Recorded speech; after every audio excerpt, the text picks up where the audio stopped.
자, 6장 10절에서 12절 보겠습니다. 6장.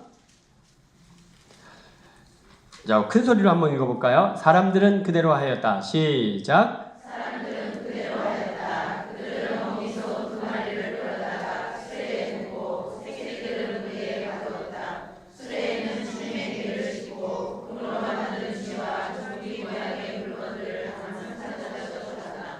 그러자 소들은 블레셋의 수도로는 하늘 나라 복잡장으로 갔다. 소들은 물소리를 내면서 하늘 나라를 따라갔는데 오른쪽으로도 왼쪽으로도 벗어나지 않았다. 필리스타인들의 통치자들은 그 뒤를 따라 베세스로까지 갔다. 예, 이게 이제 무슨 말이냐면요. 여러분, 이제 개학계는 하여튼 보물이죠.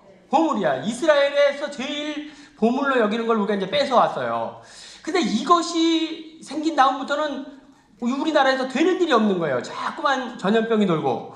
그러니까 이것을 빨리 보내야 한다 라고 얘기하는 사람이 있는가 하면, 야, 이걸 왜 보내, 이거를 보내지 마. 그럼 전염병 잡고 나. 그거 임마 우연히 그런 거지. 그거 이것 때문에 그런 거 아니야 라고 얘기하는 사람도 있겠죠. 그 보내야 된다는 사람과 보내면 안 된다는 사람, 이거 그쪽에 보내면 그쪽 힘이 강해져서 우리가 곤란해진다, 이게 이제 있겠죠. 그러면 진짜 이 역병이 도는, 전염병이 도는 게 이 괴악계 때문인지 아닌지 그럼 한번 좀 우리가 시험해 보자. 오케이. 한 번도 멍에를 매본 적이 없는 송아지 두 마리를 끌어다가, 암송아지 두 마리를, 그래도 젖 먹이는 새끼 딸린 송아지 두 마리를 끌어다가 새끼를 옆에 떼놓고 멍에를 매서 그 계약계를 올려놨어요. 그리고 저 이스라엘 쪽을 향해 이리야 하고 출발시켰어요. 그러면 이 송아지들이 출발하겠죠? 출발하면 이 뒤에서 새끼들이 엄매 그러면 엄마가 갈 수 있어요, 없어요? 못 가겠죠, 그죠? 자, 더군다나 이 송아지들은 멍에를 한 번도 매본 적이 있는 송아지예요, 없는 송아지예요? 없으니까 이게 제대로 갈 수 있어요, 없어요? 막 삼천포로 빠지고 막 이렇게 하겠죠? 만일 이 똑바로 이스라엘 쪽으로 간다면 이것은 신의 뜻이다. 그래서 이제 출발시켰어요. 그랬더니 막 송아지들 두 마리가 가는데 뒤에서 막 망아지들이 막 어미소가 가는데 송아지들이 막 음매 막 울어도 그냥 꿋꿋하게 가는 거예요. 이것을, 그리고 이 매본 적이 없는 송아지들이 흔들림 없이 계속 가는 거예요. 이 누구의 힘으로? 하느님의 이끄심이다 보는 거죠. 그래가지고 그들이 가는데 그들의 방향이 어디를 향해 가고 있죠? 이스라엘을 향해 가고 있는 거예요. 그러니까 이 괴악계는 누구에게 가야 한다? 이스라엘에게 가야 하는 것이 맞다, 이렇게 말하죠. 그러니까 여러분 보세요. 송아지들도 하느님께 소명을 받으니까 이 계약계를 어디로 전달해야 되는? 이스라엘로 전달해야 되는 소명을 받으니까 새끼들이 막 울어도 꿋꿋하게 가잖아요. 그죠? 예수님도 그런 말씀 하시죠. 네 자녀를 나보다 더 사랑한다면 내 제자가 될 자격이 없다 라고 이렇게 말씀하시죠. 쟁기를 잡고 뒤를 돌아보는 사람은 하늘나라에 들어갈 자격이 없다. 송아지들도 안 그러는데, 그죠? 우리가 자, 그래요. 그렇게 해서 우리 이제 계약에게는 이스라엘로 옮겨졌다. 7장 1절을 보겠습니다. 7장 1절. 그러자 기럇 여아림, 시작.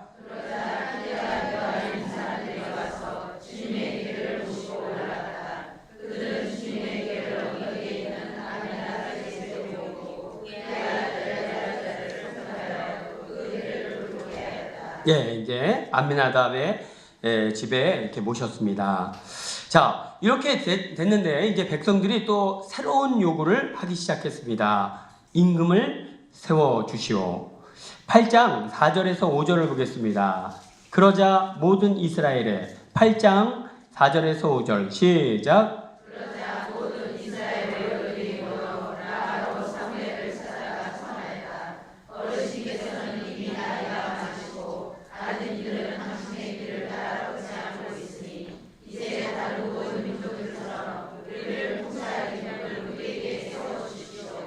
사무엘이 나이가 많아가지고 이제 기력도 약해지고 그 자녀들도 뭐 보니까 신뢰가 안 가고 그러니까 임금을 세워주시오. 임금을. 사무엘이 나이가 많아지니까 사람들이 사무엘을 못 믿겠다는 거죠.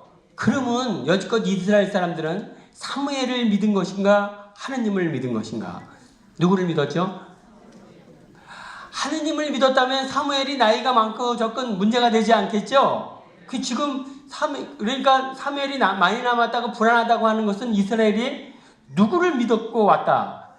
하느님을 믿는다고 하면서 사무엘을 믿고 왔다. 사람을 믿고 왔다라는 것을 보여줍니다. 7절 보겠습니다. 주님께서 시작.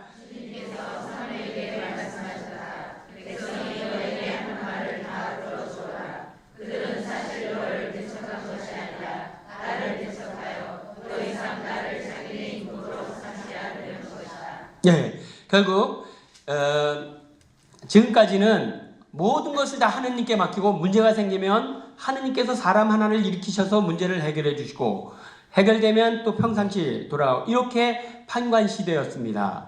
이제 이스라엘은 주변 국가처럼 왕을 세워달라고 합니다. 왕을. 우리도 왕을 우리 힘으로 뭔가를 해낼 수 있도록 하느님 결국에는 하느님께만 맡기고서 살다가는 심장병 걸리겠어요. 그냥 우리가 미리미리 좀 준비해 놓고 군사도 좀 양성하고 돈도 좀 준비하고 우리도 우리 나름대로 조직을 좀 만들고 싶습니다. 이렇게 이제 이야기합니다. 자, 그래서 하느님께서는 사무엘아 속상해하지 마라. 너를 배척한 것이 아니라 나를 못 믿겠다고 하는 것이다. 9장 15절에서 16절 보겠습니다. 9장 15절에서 16절. 사울이 오기 하루 전에 시작.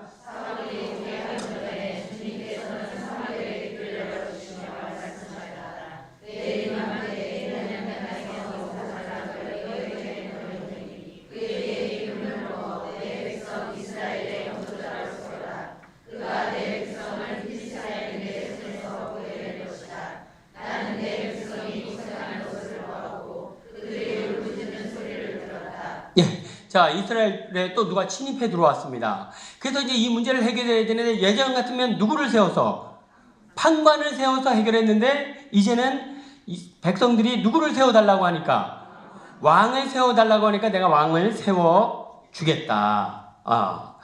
그러면 여러분 판관을 세우는 것과 왕을 세우는 것은 어떤 차이가 있죠? 판관을 세우는 것은 누가 쳐들어오면 판관이 나가서 싸우고 전쟁이 끝나면 다시 농사지로 가고 그냥 평상시로 돌아가는 거예요. 왕은 문제가 생기면 가서 싸우고 평상시에 여전히 왕으로 있는 거예요. 그러면 이게 어떤 차이죠? 판관은 평민으로 돌아가는 거예요. 왕은 여전히 왕이고 그러면 이 여전히 왕일 때 이 왕은 어떤 부분이 나타나죠? 이게 계속 이렇게 특별한 존재로 자리매김하고 있으면 이 사람은 타락한다. 하나님의 말씀에 따라 움직이는 사람이 아니라 자기가 하나님이 되려고 한다. 판관은 그때그때마다 하나님께 불림을 받고 하나님의 말씀을 따라 사는 사람인데 왕은 자기가 늘 최고니까 어느 순간에 하느님 자리에 자기가 앉아버려요. 그래서 이제 더 이상 하느님께서 하느님의 말씀을 따라 움직이는 자가 아니라 자기 뜻에 따라 움직이는 그런 자가 될 것이다. 만일 그 왕이 한결같이 내 말을 충실히 따라 산다면 판관을 세운 것보다 오히려 나을 수도 있다. 그러나 왕자리에 앉아가지고 내 말에 한결같이 귀 기울이기는 어렵다. 인간 속성상. 그러니까 왕을 뽑는다면 결국 너희들은 나로부터 벗어날 것이다. 그래서 열왕기는 한결같이 얼마나 왕자리에 앉아있을 때 하느님으로부터 벗어나는가를 보여줘요. 유일하게 벗어나지 않는 왕, 마지막 죽기까지 하느님 말씀에 귀 기울인 왕 다윗. 그래서 하느님이 다윗을 칭송합니다. 그러나 그 다윗도 한번 삼천포로 빠졌죠. 야, 그때 그냥 그 옆집에 아주머니가 이렇게 목욕하고 있는데 그때 야, 저희 여인은 좀 부르고 싶다. 그때 그냥 정치주 앞에 와서 예수님 부를까요? 한 번만 물어봤어도 괜찮은데 그 한 번 묻지 않고 야, 저 여인 데려와. 이랬다가 문제가 터졌잖아요. 그런데 생전 태어나서 한 번도 하느님 말씀을 어기지 않은 왕이 있어요. 그 왕이 누구시다? 예수 그리스도. 그래서 예수 그리스도를 우리의 왕 중에 왕, 참대 하느님 말씀에 언제나 귀를 기울이며 산 왕이다. 이렇게 고백을 합니다. 자, 10장 1절을 보겠습니다. 10장 1절. 사무엘은 시작.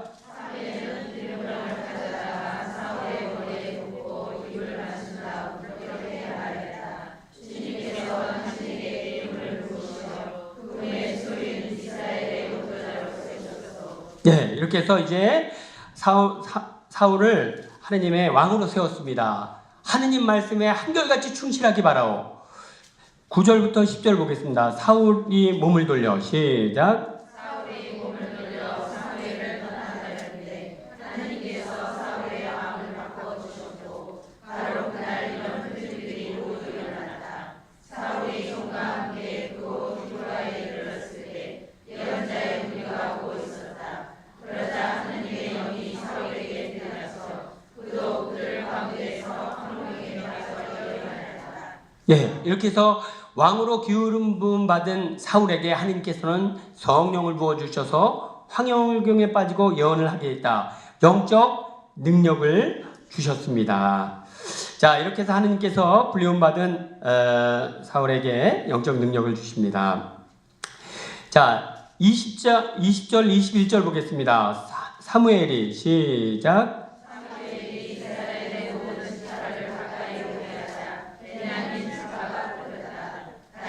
베냐민 지파를 시족벌로 가까이 오게 하자. 아들이 시족이 뽑혔고 기어 키스의 아들 사울이 뽑혔다. 그래서 사람들이 그를 찾아보았으나 그는 보이지 않았다. 예, 여러분 이미 하나님께서 사울 데려다 놓고 저 사람에게 기름 부어 왕으로 세워라 해서 기름 부었죠. 성령 충만이 임했죠. 그럼 이제 왕으로 세웠어요.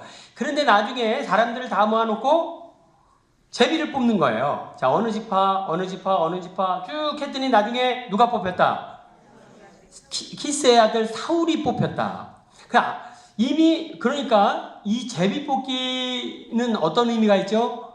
이 제비 뽑기를 통해 왕을 선출한 것은 하느님께서 누구를 선정했는지를 확인하는 절차에 불과하다. 이미 뽑는 건 누가 뽑는 것이고 하느님의 뽑는 것이고 투표나 선거는 하느님의 누구를 뽑았는지를 확인하는 것이다.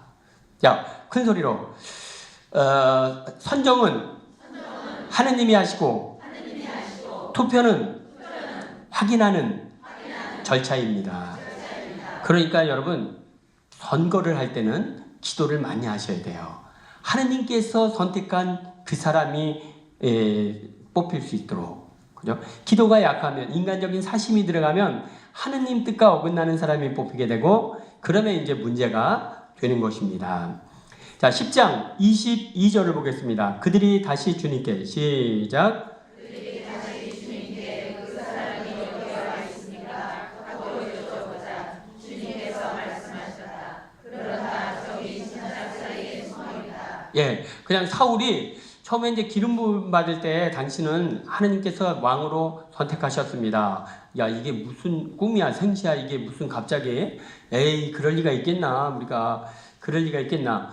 그런데 점점 제비 뽑을 때 점점 누구 지파, 누구 가문, 누구 점점 뽑혀오는데 자기를 향해 오는 거예요. 그래도 그냥 마지막 키스의 아들 사울 빰빠라밤 빰빰빰빰 이럴 때 이제 사울이 거의 기절해버리죠.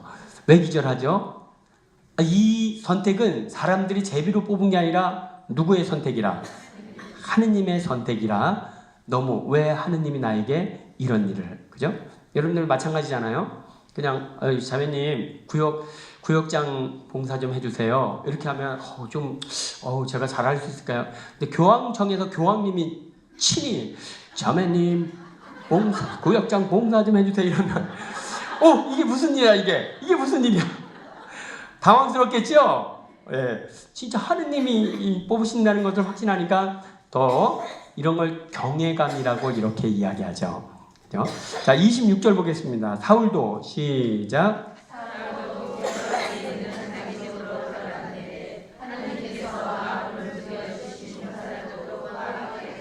예, 이렇게 해서 이제 기름 부음 받은 사람에게 하느님의 영을 주셨고 또 용사들도 그와 함께 이렇게 하도록 했다. 자, 27절 보겠습니다. 그런데 몇몇 불량자들은 시작. 그런데 몇몇 불량자들은 이 친구가 어떻게 우리를 구할 수 있으랴 하면서 사울을 업신여기고 그에게 이름도 받지 않았다.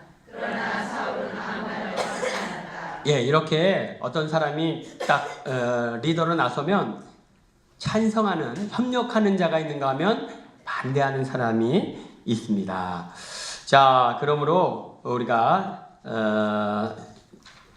그 협력한 사람들의, 협력자들의, 가까이 협력하는 사람들의 잘못된 조언을, 우리 조언에 현혹되지 않고 또 반대하는 사람들의 그 사악한 방해에 기죽지 않을 때 참된 리더로서의 역할을 해나갈 수 있을 것입니다.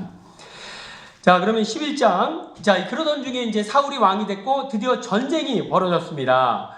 5절에서 6절을 보겠습니다. 마침 사울이 시작. 마침 사울이 손을 들고 가져서 가다 백성에게 무슨 일이기에 저렇게 오느냐 물어보더라. 그들은 사울에게 야베스의 소식을 들려주었다.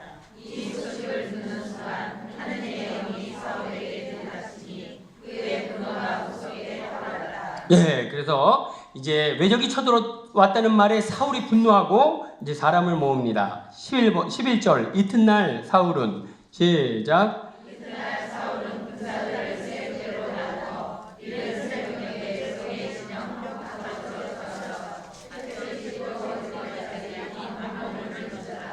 살아남은 자들은 흩어져서 두 사람과 함께 남은 전쟁에 가지고 완전 대승을 거두었습니다. 왕이 돼가지고 첫 번째 싸움에서 승리했죠.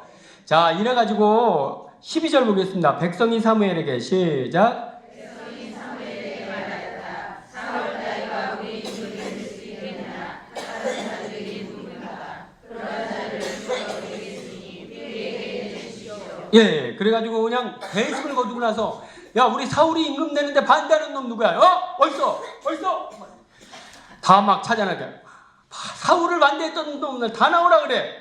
이렇게 이놈들 다 죽여 없애야 된다고. 그러자 사울이 13절 보겠습니다. 그러나 사울은 시작. 그러나 사울은 오늘은 주님께서 이스라엘의 구원을 이루어 주시나이다. 그러나 아무도 죽임을 당해서는 안 된다. 라고 말하였다. 예, 사울의 아량. 여러분, 오늘 하나님께서 우리에게 승리를 주셨습니다. 이 기쁜 날, 이 거룩한 날 우리가 살생을 해서는 안 됩니다. 다 용서합시다. 다 우리의 형제입니다. 멋있죠? 박수 한번 주세요.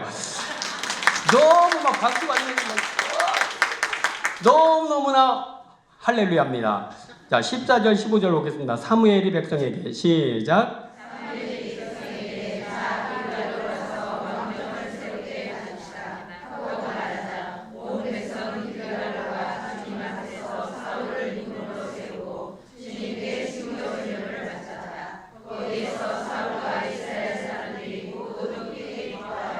예, 막 임금으로 뽑히고 나서 대관식도 제대로 못했는데, 자, 이번 참에 가서 좀 성대하게 대관식을 가집시다. 그래가지고 막 사울이 막 쫙 올라가고 있어요. 멋있죠? 자, 사람은 이렇게 멋있을 때 조심해야 돼요. 자, 이렇게 잘 나갈 때. 자, 그래서 이제 또 필리스타인들이 또 외적이 또 쳐들어왔어요. 저 오랑캐들이. 13장 8절을 보겠습니다. 13장 8절. 사울은 사무엘이 약속한 시작. 사울은 사무엘이 약속한 일을 들었으나 사무엘은 그들을 되지 않았다. 군사들은 사울을 들떠나 흩어지기 시작하였다. 예, 자, 첫 번째 싸움에서 승리하고 났더니 막 사람들이 막 사울 막 엄청나게 찬사와 막 도는 거예요. 그래가지고 이제 두 번째 싸움을 나가는데 또 오랑캐가 쳐들어왔는데 이거 싸움 이겨야 되셔야 돼요. 이거 이기면 이겨가지고 또 한 번 내 이름을 날려버리라. 막 벼르고 나갔는데 아우 이게 사무엘이 온다고 그랬는데 자꾸 시간이 늦어지니까 사람들이 막 겁을 먹고 하나 둘 막 도망가고 이러다간 전쟁에 지겠다. 전쟁에 지면 됩니까 안 됩니까? 왜 안 되죠? 내 위신이 이게 말이 안 되는 거예요. 그렇죠? 자, 그러니까 9절에서 10절 보겠습니다. 그래서 사울은 시작.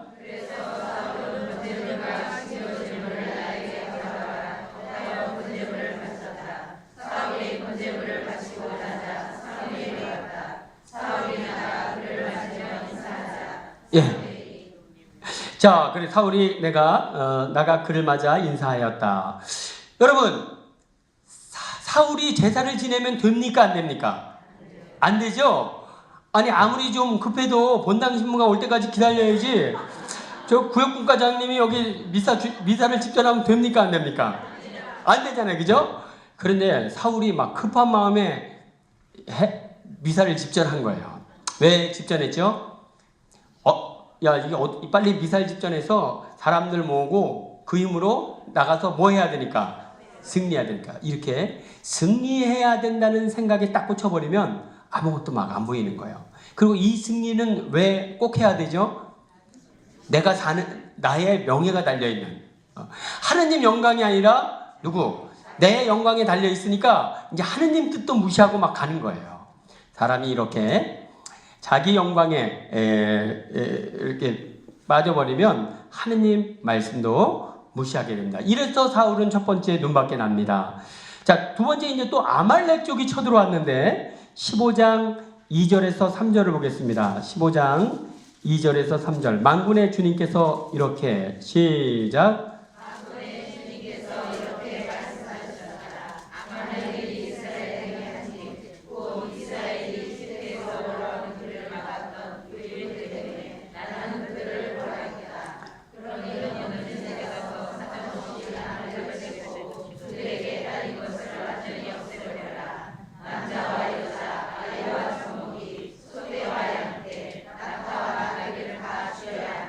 이렇게 해서 아말렉 쪽이 내가 하는 일에 반대했으니 아말렉 쪽을 완전 봉헌물로 봉헌하여라. 완전 봉헌물은 다 없애려는 거죠. 예. 자, 그런데 이제 사울이 8절에서 9절 보겠습니다. 그는 시작. 나머지 군사들은 모두 칼날로 완전히 없애버렸다.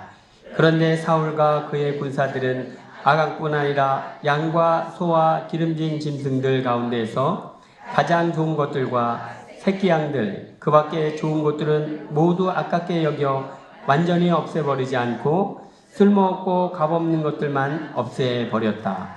예, 다 없애라고 그랬는데 아까운 것들은 남겨놓고 쓸모없는 것들만 다 하느님께 바칩니다. 그러고 다 없애버렸어요. 자, 왜 그랬죠? 이거 이제 눈밖에 났어요. 왜? 자, 그럼 쭉 넘어가서 15장 24절을 보겠습니다. 사울이 사무엘에게 빌었다. 시작. 사울이 사무엘에게 빌었다. 제가 죄를 지었습니다. 군사들이 들어와서 주님의 공부와 어르신의 말씀을 어기고 그들의 말을 들어줬던 것입니다. 왜 사무엘이 하느님의 말씀을 어겼죠? 누가 두려워서? 사람이 두려워서, 군사들이 두려워서. 왜 군사들이 두려웠죠? 왜 사람이 두렵습니까? 누구의 영광을 탐하니까? 나의 영광을 탐하니까 사람이 두려운 거예요. 하느님 영광을 위해서면 더 이상 사람이 두렵지 않습니다. 여러분, 봉사하시면서 누가 두려운지를 잘 느껴보시기 바라요. 사람이 두려우면 여러분들은 하느님의 일을 한다고 하면서도 여러분 영광을 위해서 일하는 것입니다. 더 이상 사람이 두렵지 않고 하느님 말씀만이 두려울 때 그때 비로소 하느님 영광을 위해서 우리가 사는 사람들입니다. 육신은 죽여도 영을 죽이지 못하는 자들을 두려워하지 말라. 누구를 두려워해야 할지 알려주겠다.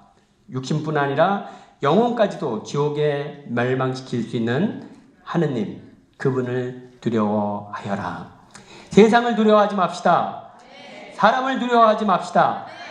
오직 하느님 한 분 두려워하며 사는 신앙인 됩시다. 아멘.